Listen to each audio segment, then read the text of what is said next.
La réflexion a été menée à partir d'un terrain qu'on possédait, d'une possibilité de construire un petit immeuble. Et la population visée devait être au démarrage une population plutôt étudiant, les souhaits de la ville de l'époque étant de ne pas implanter des familles compte tenu du contexte d'une quasi qui était juste à côté, d'un quartier plutôt, je dirais, où il y a déjà pas mal de logements sociaux.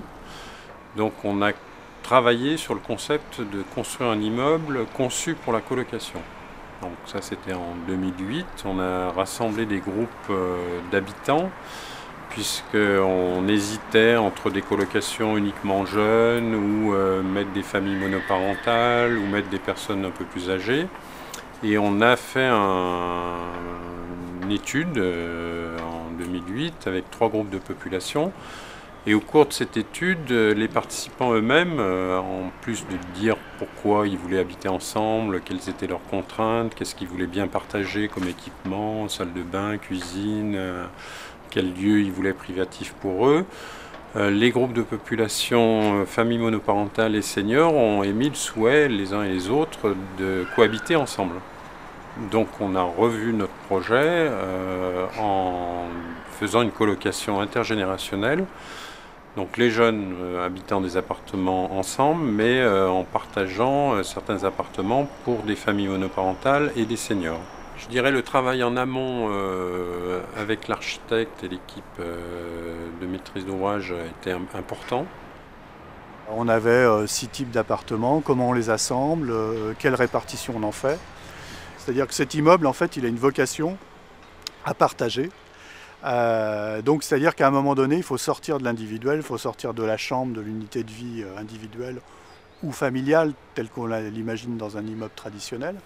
Et donc arriver à imaginer comment vont se croiser ces univers comme ça, qui ont choisi ou pas choisi, mais en tout cas qui se retrouvent dans un immeuble qui s'appelle Habitat Partagé.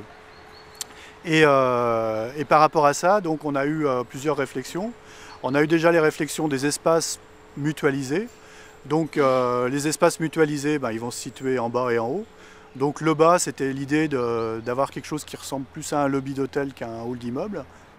L'autre aspect, ça a été les terrasses, c'est-à-dire travailler sur les terrasses. Ça, c'est des choses qui croisent notre travail aussi, un peu sur tous les projets, mais c'est d'utiliser les toits. Et en l'occurrence, là, tout de suite, on monte sur le toit, on crée des espaces communs et on a un bel univers. On a un univers dans lequel il va se passer en fait des choses qui sont de l'ordre du assez classique local commun à l'immeuble, avec une gestion un peu réglée, ou une autogestion à terme. Et puis un espace terrasse qui est un peu plus libre d'accès, dans lequel on a envisagé, on a prévu les surcharges par exemple pour faire des micro-potagers, il y en a le nombre d'habitants ou des choses comme ça, sur des espaces de terre de 1 mètre carré. Voilà. Il y a des choses comme ça qu'on a essayé d'amener qui vont permettre de donner du sens partagé à ce qui va se passer en dehors de l'appartement. Et entre le complètement collectif de l'immeuble et le complètement personnel de l'appartement, il y a l'étage d'habitation.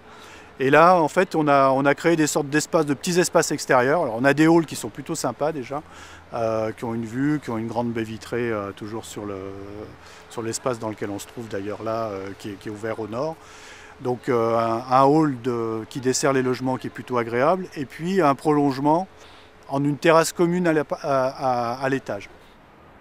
Le rôle des associations, c'est d'innover. Donc on voulait se saisir de ce contexte de colocation qui s'est mis en place de manière spontanée, surtout sur des problèmes de loyer, enfin de coût du logement, et dans des logements qui ne sont pas forcément conçus pour. C'est-à-dire que ça peut être des logements qui n'ont pas assez de place dans les parties communes. Donc on a voulu construire un immeuble qui offre plus la place qu'il faut pour que cette colocation fonctionne correctement.